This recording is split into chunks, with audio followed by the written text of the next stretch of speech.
Hey everyone, I'm Jennifer Woods, and today I will be discussing the 2009 movie The Lovely Bones, directed by Peter Jackson and starring Saoirse Ronan, Rachel Weisz, Mark Wahlberg, almost said Marky Mark there, sorry, I've dated myself, Stanley Tucci, and Susan Sarandon.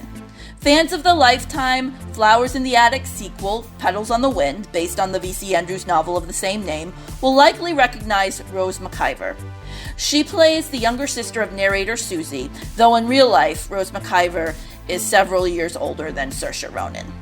Rose McIver played Kathy in Petals on the Wind. The book The Lovely Bones came out in 2002, and I read it maybe a couple years after its release. It was recommended to me by a writer friend, and it sounded like the very kind of thing I would read. In fact, it reminds me of the premise of a Christopher Pike book I read in 8th grade called Remember Me, about an 18-year-old girl named Sherry Cooper who investigates her own murder from beyond the grave. She links up with an old crush who died a couple of years before she did, and he teaches her the ropes of being dead. The Lovely Bones is not really the same plotline as Remember Me, but it's also told from the perspective of a young female ghost. And both books begin with the ghost narrator introducing herself, giving her full name, and describing right up front what she looked like. And you might think, well, isn't that what all books do? Not really. I don't think a lot of books start right out with a person saying, hey, my name is this, I look like this is what I've done in my life. That tends to be a trend that I see with books that are narrated by ghosts, which makes sense, I suppose, because the ghost is trying to bring you into their life and make you understand what their life was like, even though they're not living it anymore. I think maybe it's harder to bring you into the moment when, in the case of someone who's died, that moment is past. They're dead now. Everything they've done is in the past. So maybe that's why I see it a lot with books that are narrated by ghosts. I really don't think Alice Sebold read the Christopher Pike book and modeled it after that. I think it's just something that was intuitive. These two stories also remind me of a 2023 little-known book called Till the Monsters Go by Jennifer Herbst, which was also narrated by a ghost. The female teen ghost narrator has become quite popular in recent years. I also read the books Elsewhere by Gabrielle Zevin, I Stop Somewhere by T.E. Carter, and In an Instant by Suzanne Redfern.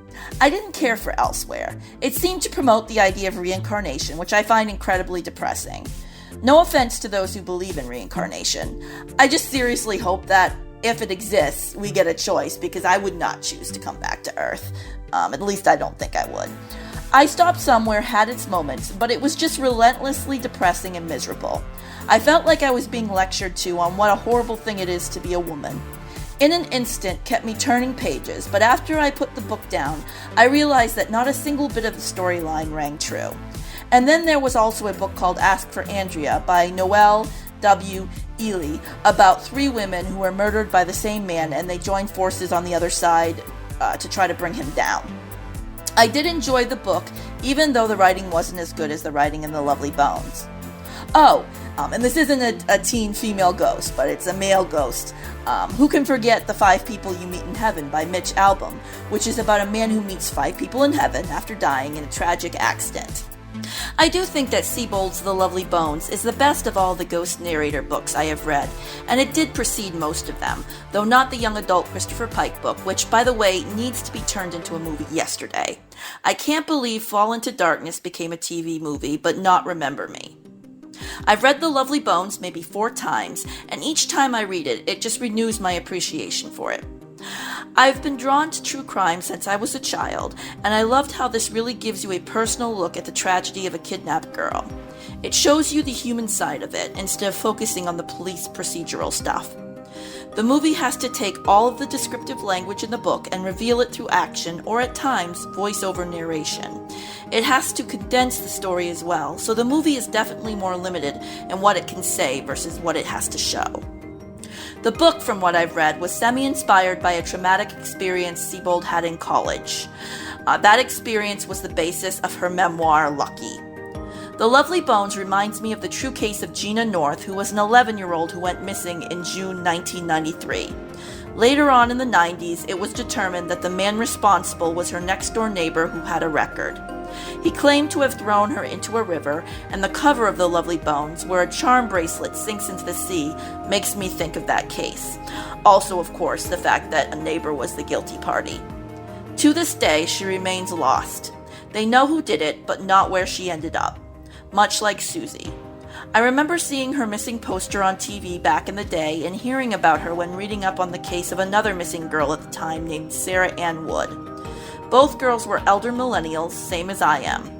I talk about Sarah in an earlier video of mine called The Lost Girls of the Northeast. She was never found either, though the one responsible was apprehended. And he kind of reminded me of a Mr. Harvey type character. Very weird guy. I do want to say that rereading this book for maybe the fourth or fifth time, I'm starting to pick up on criticisms I would have made if Sebold was in a writing group of mine. Some of her metaphors are not the best, just in my opinion. And also, she has a habit of wandering, going into the future or into the past, and just staying there for way too long instead of coming right back to the present moment. But overall, I love the book, and I think the movie does a great job of bringing the book to the screen. So to briefly sum up the storyline of The Lovely Bones, 14-year-old narrator Susie Salmon is lured into an underground fort in a cornfield by her next-door neighbor, Mr. Harvey. His intentions are sinister, and she does not escape alive. Her family struggles to move on from the tragedy, and there really is no moving on from something this awful. For a long time, it's a matter of coping with a crushing despair and the lack of answers. Her body is missing, and for much of the book and movie, they don't know who committed the crime. They just have enough evidence to know that she's likely no longer among the living. Susie has a mother, father, sister Lindsay, who is 1 year younger than she, and a baby brother Buckley, who is about 4 or so. In her final days, Susie develops a bond with a boy named Ray Singh. They share a single magical kiss in the book.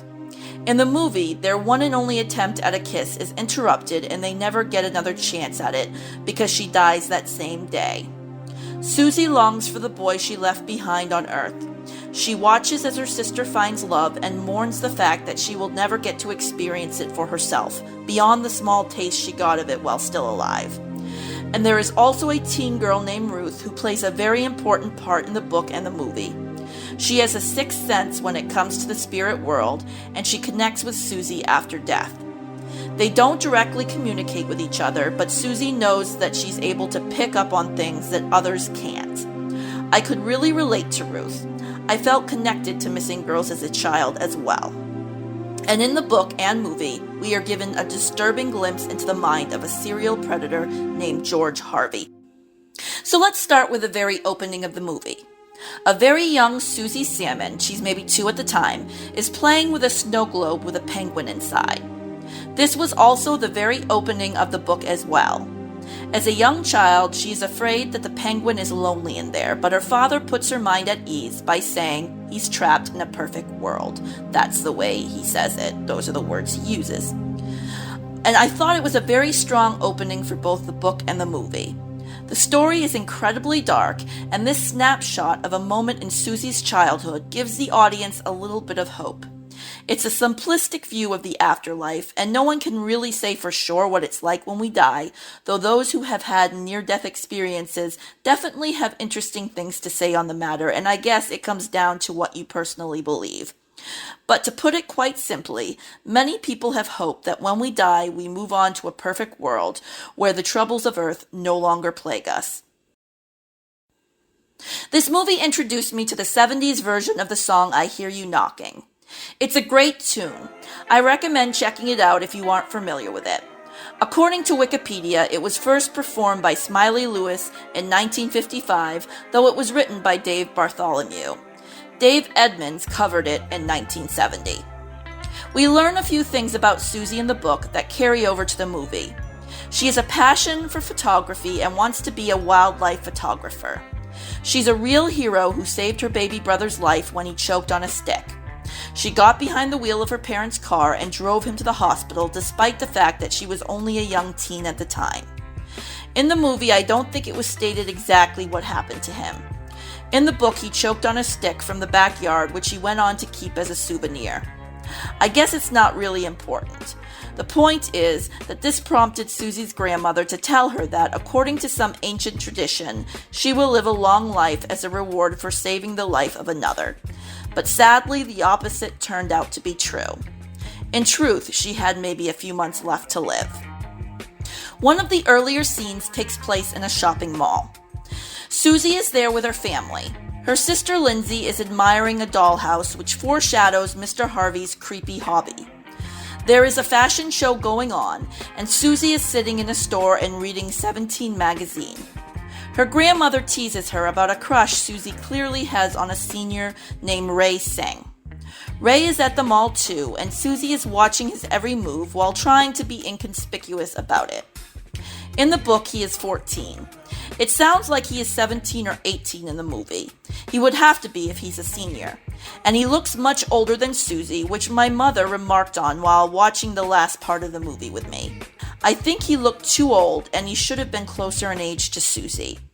The problem with this, though, is that the book spans a decade or more. I'm not really sure how long a time frame the movie spans, but it has to span at least a few years in order to work. They could have had a young teen play Ray and then had a different actor play older Ray, but I think they probably figured that would complicate things too much since Ray isn't in that many scenes in the movie overall, and you don't want to confuse the viewer. I bet that's the reason why they made him older, but I can only speculate. By the way, in the book, it is stated that 9th grade is part of junior high, so Susie would have still been in junior high when she died. She mentions in the book that she was eagerly awaiting high school, but it sounds like she never made it there, and so heaven for her is like high school without the boring classes, and with a swing set. In the movie, I'm thinking she must have been in high school if she was at the same school as Ray, so that was a change the movie made. A small change. I'm more bothered by the fact that the movie made Ray 3 years older because it makes it harder for me to understand why he's so enamored with her. It feels very 16 Candles, with Molly Ringwald's character obsessing over the popular boy, and what do you know? He has a crush on her as well. How convenient. In the book, it felt more like an authentic pairing. By the way, I want to say that Saoirse Ronan is a really great actress. I was first introduced to her when she played the lead character in Atonement. She did a great job in that movie as well. And in this movie, for some reason, she reminds me a little of Frankie Muniz, who played Malcolm in Malcolm in the Middle. For some reason, she kind of looks like him, like she could be his sister. Maybe it's the fact that they both look a little Irish. I don't know. But I just wanted to say I really loved her acting in this. Susie says that while she's in the mall, she's being watched by someone herself, and this is Mr. Harvey. Susie flashes back on the time her parents admired the flowers in Mr. Harvey's yard while Susie rode on her bike, snapping photos and showing off. Susie and her father have a routine where she helps him with his ship-in-a-bottle projects. She teases him about it and says that her best friend has a crush on him, but wouldn't if she knew about the ship-in-a-bottle obsession.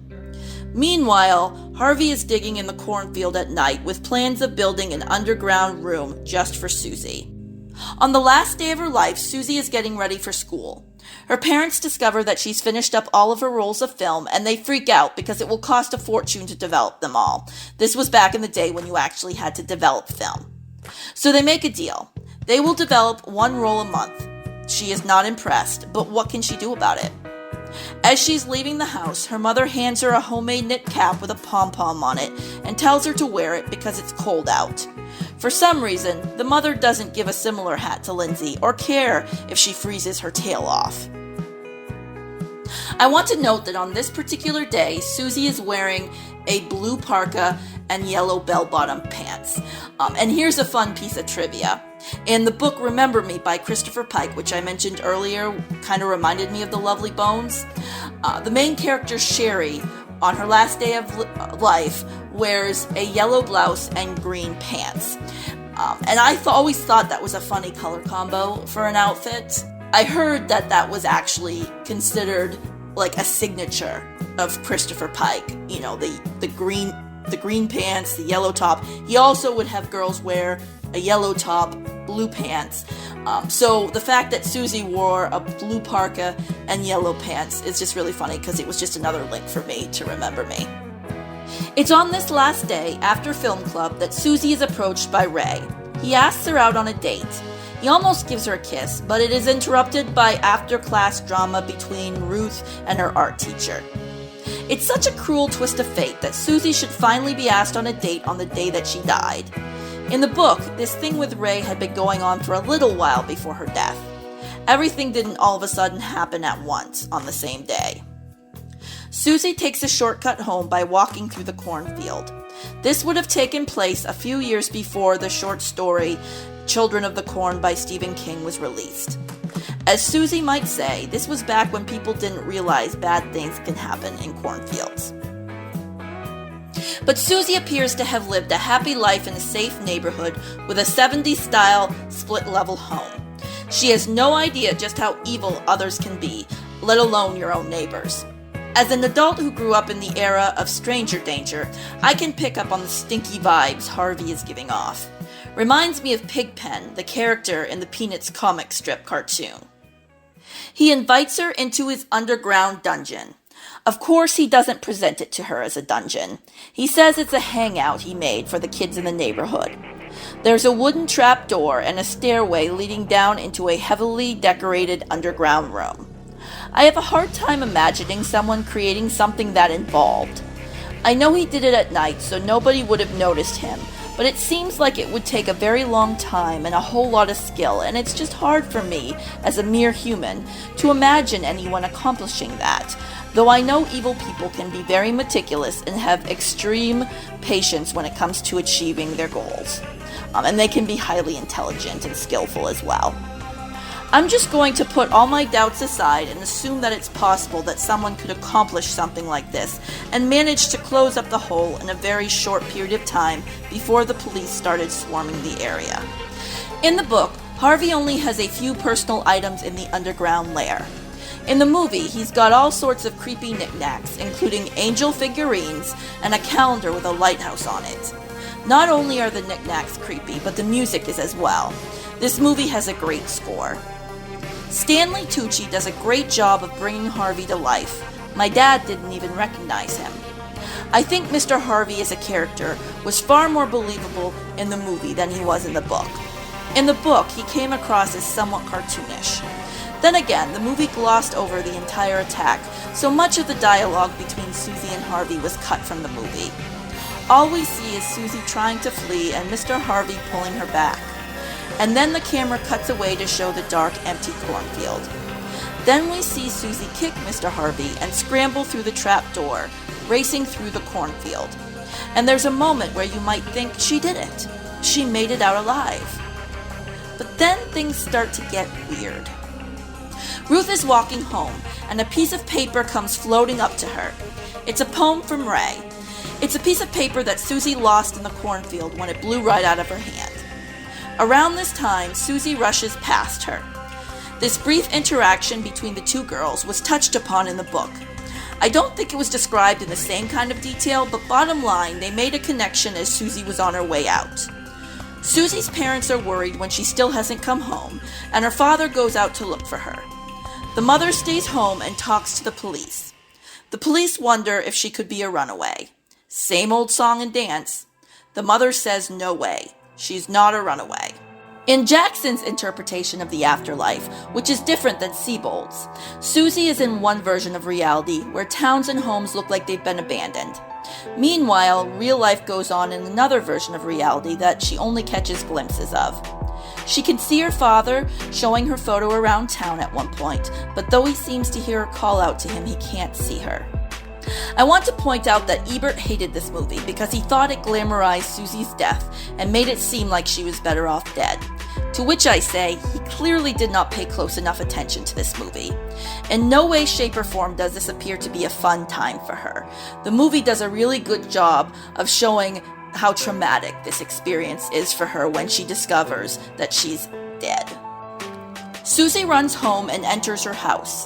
She can hear her mother talking to a police officer, describing Susie's clothes and the items she was carrying with her. But even though she hears her mother, the house is empty. Upstairs in the hallway, Susie sees a light on underneath the bathroom door, and when she enters the bright white light of the room, she comes across a scene that makes me think of the room in Saw for some reason. There's mud mixed with blood all over the floor.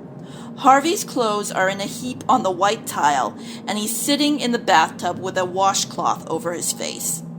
In the sink, Susie finds a pool of blood, and on the edge of the sink rests a switchblade of some kind. Her charm bracelet hangs from the faucet. Mr. Harvey sits up in the tub, unmasks himself, and looks right at her. This is when the reality of the situation crashes down on her and she starts to scream. She screams and screams until she evaporates into smoke. It makes me think of something out of Nightmare on Elm Street or Scary Stories to Tell in the Dark, but it's a real-life horror, and Saoirse makes you feel all the emotions right along with her. In the days that follow, the cops search the cornfield. They find her hat. They also find the remains of the dungeon. The mother takes one look at the hat and her hope crumbles.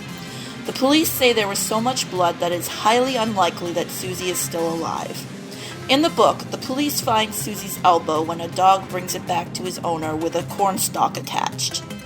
No explicit mention is made regarding the condition of Susie's body in the movie. Harvey cleans up after the crime. His bathroom looks so small compared to the way it looked when Susie walked in on his bath. And that was another thing I liked about this movie, the way everything was exaggerated for Susie in the afterlife. The way Susie's experience in that afterlife was dramatized for the screen. The tone was much more understated in the book, even though the details were more shocking at times. But I like big cinematic moments that make you feel big emotions. They have their place in art too. The cops pay Harvey a visit. His home reminds me of homes I visited in the 80s. Those homes probably were carryovers from the 60s or 70s. His couch looks like something my father's mother would have owned. He tells the police officers that he didn't hear anything, and maybe it's just because I know that he did it, but that conversation between him and the cops is beyond chilling. While looking at a photo of Susie, Harvey remembers the charm bracelet, which is now resting inside his dollhouse in the other room. The cops see the dollhouse and want to check it out. He uses this opportunity to grab the bracelet and stuff it into his pocket while he plays peekaboo with the cops through the dollhouse windows. As he opens the basement door of the dollhouse, the scene changes to Susie's sister Lindsay opening the door on her father. It's begun to sink in for her that Susie is dead. I felt the emotion was authentic. I did not believe the movie took the subject matter lightly. So now Susie is in a beautiful, surreal world. It's got echoes of her life on Earth. For example, she can see a gazebo in the distance. Ray is sitting in the gazebo at the mall, even though he knows Susie won't be meeting him. She runs across a field, which is probably inspired by the cornfield, but the field turns to a swamp. And then, as the viewer is shown Harvey throwing her charm bracelet into a body of water, watching it fall through the air before making a splash, much like what is shown on the cover of the book, Susie begins to sink. Real life and her new reality merge together in this way. Susie watches as Ruth meets up with Ray in the mall. Ruth hands him the poem she found on the day Susie died. They talk about Susie, and you could tell Susie is a little jealous. She should be the one sitting there with him. I'm not sure how Ruth knows that Ray will be at the gazebo, or how she knows that this poem was from him. I suppose the implication is that since she's spiritually connected to Susie, she just understands these things. Or maybe the note mentions the gazebo meeting plans. In the book, Ruth and Ray do become friends, but it feels more natural than the way it comes about in the movie. There's more time in the book to flesh it out. This is when Susie meets Holly. That is not the girl's real name, she just likes to call herself that. Holly comes up to Susie in the forest and tells her that she needs to move on. She's dead, and it's time to go to heaven. Where Susie is now is just the in-between. It's got elements of her life on Earth, but they are exaggerated. It's like a dream world. I didn't think the point was to say that Susie was in a beautiful place now and how great that was. What good is beauty when you're traumatized and missing your family and friends? Susie is like any heroine who has an internal conflict going on. She knows she needs to move forward, but everything and everyone she has ever loved is holding her back. Holly is in the book too, but she doesn't really play the same role in the book, even though Susie does meet her on the other side. There's a scene where Susie is on a beach and sees her father smashing his ships in a bottle. But in this surreal world, the bottles are huge. There's a lighthouse in one of the bottles, which I realized is why Susie will go on to see a lighthouse on the other side throughout the course of the movie. But the lighthouse also has a tie to the calendar in Harvey's dungeon. I like that it has a tie to the room where she died because that speaks to trauma and the response someone might have to objects that surround them when something really awful happens. So that lighthouse in her dream world could also be a trauma response or triggering object. Probably not something Ebert considered when reviewing this movie. There is a candle in the window of an upstairs room in Susie's house. Her father looks out the window and sees Susie's face. What follows is a scene Ebert seemed to really hate. Susie and Holly are having a blast in their perfect afterlife. They are sledding down massive slopes, posing for magazine covers, and dancing in outer space. But I have a different view of this than Ebert did. I don't think it shows that Susie is better off dead and happier now. I kind of wonder if this is her father imagining her up in the sky and what life must be like for her now. It feels like a mixture of what Susie is experiencing and what her father is envisioning. As all of this is happening, he is looking at the snow globe with a penguin inside and picturing Susie in a perfect world, just like the penguin. Susie modeling for magazine covers makes me think of the fashion show that was going on at the mall on the day Susie was there with her grandmother and sister. It could be an echo of that, and it is also something that was referenced in the book. It also makes me think of the way when someone young dies, it's plastered all over the media, and they become like a celebrity. So it seems to be speaking to our fixation on those who suffer horrible tragedies. And watching her dance up in the sky made me think of how in 1993, when I heard about a missing girl roughly my age named Sarah Ann Wood, I would picture her listening and dancing to the same music I did. I could picture her in my mind in the outfit she was wearing when she was taken because it was stated right there on the missing poster. So this montage scene really resonated with me. It did not feel beautiful and uplifting.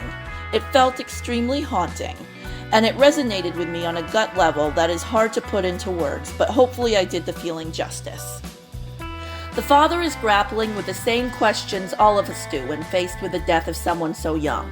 And in the middle of all of this, he is interrupted by his young son who says that Susie came to him in a vision. They are both trying to make sense of this in their own ways, just as Susie is. How do you reconcile the image you have of a loved one in your head with the knowledge that they have left this earthly realm never to return? Jack Salmon begins to pester the police, telling them all about his theories. It's been 11 months since the tragedy at this point. He's an accountant, so he sees the world as a series of numbers. He thinks if only they could start looking at people's taxes, they could solve this confounding mystery. He's crazy with grief, and his wife is not coping with his coping mechanisms very well. She's on her way to a mental breakdown if she's not already there. So the maternal grandmother comes for an extended visit in order to help out. In the movie, she rearranges the house in a musical montage that features the song Long Cool Woman in a Black Dress by the Hollies. She burns food on the stove and uses plant water to put out small cooking fires. I love the grandmother's bluntness. When Buckley asks her where Susie is, she first gives him the child-friendly line, "She's in heaven." When Buckley tells her that's not what he heard from Lindsay, she basically figures, F it, and tells him his sister is dead. The brother has a little bit of the grandmother's fire inside of him as well. He tells her she could be dead soon too, which is true. She's a lot older than he is, and the older you get, the closer you get to death. Graham says that's not going to happen because she's medicated. I love her logic. The little brother has drawn a picture of what he calls the in-between, where Susie currently resides. So he apparently didn't need his grandmother to answer his question because he's already smarter than she is. The picture is an excellent likeness of this in-between world. And it's a great name for it because it combines all of the beautiful qualities of paradise with bits and pieces of an interrupted life on Earth. In the book, Susie's mother goes on to have an affair with Len the cop. This is taken out of the movie, and I seem to remember people being mad that it was taken out, as though the movie was whitewashing the storyline. And it's true that some of the big omissions in the movie, the graphic struggle between Susie and Mr. Harvey in the underground dungeon, the summer camp storyline where Susie's sister has her first time with the boy she would later go on to marry, and the affair with Len, all could be viewed as scenes most likely to be censored. Personally, I think there's a much more pragmatic reason for leaving them out. A graphic encounter between Susie and Mr. Harvey would be very hard to convey on screen, especially given Ronan's age at the time of the movie's filming. And is it really necessary to show it? Anyone watching the movie is mature enough to fill in the blanks. It was also clear what was done to Susie's body after death because of the choice of imagery used to convey this to the viewer. We are not told that a dog found a part of Susie's remains that had been left behind. Instead, her hat is located, just like in the book, and blood is found in the cornfield, just like in the book. And that's really all we need to know. In fact, I thought the way Sebold sequenced these discoveries in the book was kind of clunky. I did find it an interesting quirk of grief that the mother was more disturbed by the discovery of the very recognizable hat than by an earlier, more disturbing discovery. It should also be noted that it was the hat that ultimately led the police to the conclusion that Susie was dead, which is just weird. Overall, I think the movie was wise to simplify things. The affair with Len would have just bogged down a story that was already over 2 hours long and would have probably led to some important scenes having to be cut. Same with the summer camp storyline. I'm kind of sad that the impromptu cornfield vigil on the 1-year anniversary was left out of the movie. That was a touching scene in the book, and I liked how it showed the community coming together. If there is one scene I think should have been kept that was instead given the axe, it is that one scene. In the movie, though, the mother does still abandon her family. Lindsay does still fall for a boy. He gives her half a heart necklace as Susie watches on and cries, knowing that she will never find that same kind of love. Holly asks her if she's crying because she thinks her sister might not have wanted to have been kissed. This right here is a very telling statement from Holly. I think it strongly implies that Holly and Susie know very well what that experience is like. So that's another reason why it was not necessary to be graphic during the scene with Mr. Harvey. We can put 2 and 2 together. Ray and Ruth are friends now, as they were in the book in the months and years after Susie's death. Susie's sister Lindsay begins to suspect Mr. Harvey, and Mr. Salmon does too. Around this time in the movie, there's a scene where Susie's in the woods and icicles appear in the trees out of nowhere. This foreshadows something to come later, but I won't say what because I don't want to spoil things for those who haven't read the book or seen the movie. Some more dramatic moments occur. Susie's father is beaten to within an inch of his life in an incident in the cornfield. I won't go into detail because I don't want to spoil everything, and also, as my mother pointed out when I tried to explain Jack's injury later on, it's super convoluted, but makes sense if you actually watch the scene and are not just trying to explain it to someone who walked in near the end of the movie. Susie finally steels herself enough to enter Harvey's house of horrors and introduce us to the ghosts who live there. And a revelation is made regarding one of Harvey's victims that was not in the book. Susie is the final victim. Her body is not shown, not like the others who were shown intact during flashback sequences. All we see is a bloody sack being dragged toward a small safe. That's all we need to see in order to know what became of her. There is a scene where Lindsay breaks into Mr. Harvey's house. He comes home as she's looking through his personal things, and he senses her presence. Yet for some reason, she continues to stay where she is, trying to be more careful and quiet, as though she knows he's in the house now. My mother and father were watching the movie with me by this point. My mother was like, "What the heck, Lindsay? Why are you just sitting there reading his private journal while he's walking through the front door downstairs?" My mom was having a really hard time with this. I think she considered it akin to torture. And skipping ahead to avoid too many spoilers, I will say that, like in the book, there is a scene where Susie connects with the other girls Harvey harmed. This appeared to be the only other scene in the movie Ebert watched, other than the musical montage earlier. Yes, it's a bit sappy, this idea that victims of crime are meeting up in heaven to hug and reminisce. In the book, I think Sebold was trying to convey how lonely you can feel when you're trapped in your own personal hell, and that it can help to see that you are not as alone as you think. Susie still has unfinished business on Earth. She says she's almost ready to move on. Almost, not quite, is how she puts it.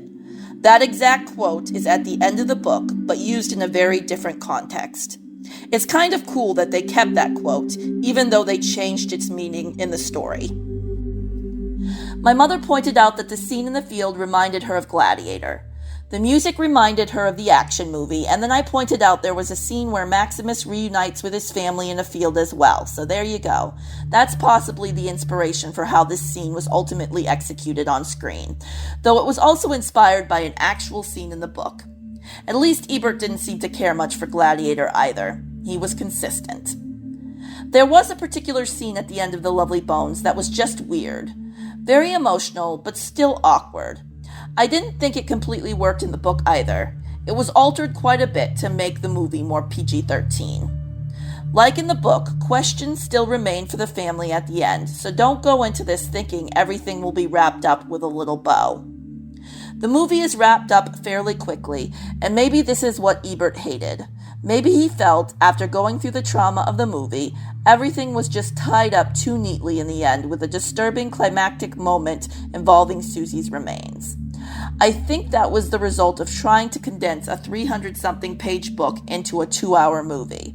I think the ending left much to be desired. It didn't really fit with the tone of the rest of the movie. The problem is that it's really hard wrapping up a story like this on screen where things end in a sort of understated way with not much of the traditional black and white justice we've come to expect from such a story. There is a little bit of justice in the end, which I won't get into. You can watch the movie and find out what I mean. I give both the book and the movie 4 stars. They both had their flaws and their strengths. Now a little more regarding Ebert's 1.5-star rating for this movie. He seemed to take issue with the way that heaven and the afterlife was portrayed. Would he have rather Susie remained in a dark, hellish pit for the entirety of the movie, just so that his sense of justice could be restored? Justice for whom? Certainly not the young girl. The movie never claimed to be based on fact. It's a metaphor for the grieving process and finding a way to see beauty again without being caught up in the tragedy of your past. He says that the lovely bones belong to Susie. Wrong. At the end of the book, and at the end of the movie, it is very clearly stated that the lovely bones are the connections that formed after Susie died. The skeleton of a life that would not have existed had she not left the world under such horrific circumstances. And that's not to say that her death was meant to be. If she had lived, there would have been beautiful things that happened as well that would have belonged to an alternate reality. Anna Quindlen once said in a book that it's hard to wish for a different past when your children are the results of the life you lived. It was in her book Black and Blue. Sebold actually reminds me a lot of Quindlen as a writer, and I think The Lovely Bones is saying something similar. You can't go back and change the past, and if you did, you will lose beautiful things that have happened to you as a result of the way your life unraveled for you. Susie is not saying things are better now, just that they are what they are, and she has learned to accept it. It's less destructive to move on than to try to go back.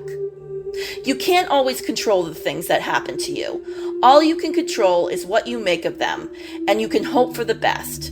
There's always hope, for yourself in this life and for what is to come in the next one. Peace out. Given the early 70s setting, I think that's something Susie would say.